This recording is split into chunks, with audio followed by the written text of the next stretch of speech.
WHO recently launched two reports on violence against children, including online violence. We are going to talk today about how to recognize the signs of violence and how to prevent it. Hello and welcome to Science in 5. I'm Vismita Gupta-Smith. We are talking to Sabine Rakotomalala. Welcome, Sabine. Talk to us about violence against children. What do we mean when we say that? The numbers around violence against children are shocking and unacceptable. We know today that 1 in every 2 children aged 2 to 17 have suffered from sexual violence or physical violence or emotional violence in the past year. That's 1 out of every 2 children in the world. We also know that 1 out of 5 girls is sexually abused before the age of 18, and 1 out of 13 boys is sexually abused before the age of 18. Again, these numbers are shocking and unacceptable. So the physical impacts, such as deaths and injuries, are terrible. However, there's also lifelong consequences that come with violence in childhood. We know that children that have suffered violence will suffer from more mental health disorders, such as depression, anxiety, suicidal thoughts.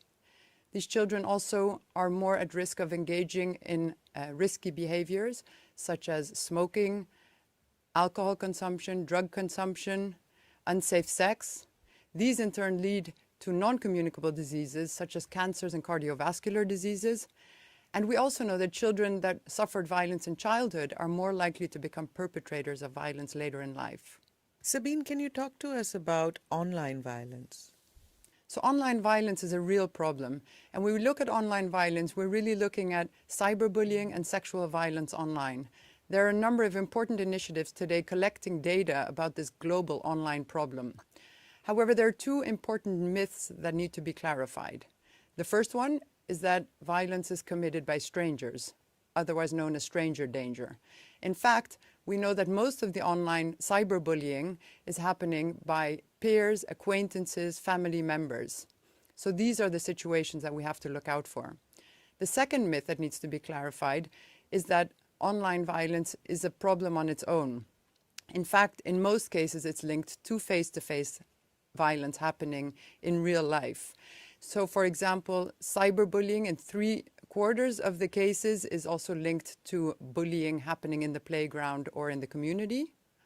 Or children that are sexting are often in abusive relationship with intimate partners. Sabine, if 1 in 2 children is suffering from violence, then it's happening all around us. How can we recognize the signs of this violence?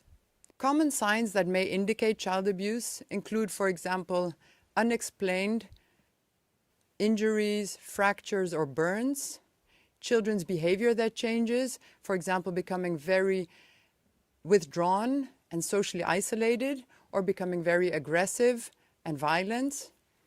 We also see children suddenly changing their hygiene, showing poor hygiene, children having a decrease in academic performance, and also, of course, young children below the age of 12 that are suddenly carrying sexually transmitted diseases. It's important to note that these signs on their own are not definite signs of child abuse. However, if you do have these concerns, please do report them to health workers, social workers, or your school workers. Sabine, talk to us about how teachers, neighbors, grown-ups in the community can prevent this. So for parents, caregivers, teachers, really anyone who's in contact with children, protecting them should be a top priority. Myself, I'm a parent of 3 children. They're aged 16, 14, and 10, and I follow 4 key pieces of evidence-based advice. The first one is open communication with your children.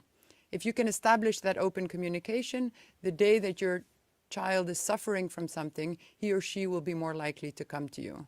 The second one is establishing clear rules. This includes, for example, curfews, structuring your day, but more importantly, knowing always where your child is in terms of the rules. Thirdly, teaching your children about consent and personal body safety. This is important at all ages, 4 years old, 8 years old, 10 years old, 18 years old. And lastly, actively participating in your child's life. Again, if you're involved in your child's life, you will know when he or she is changing his or her behavior and is possibly showing signs of trouble. So, to summarize, the way we can keep our children safe is through education, vigilance, communication, and having a strong relationship with them. Thank you very much, Sabine. That was Science in 5 today. Until next time, then. Bye bye.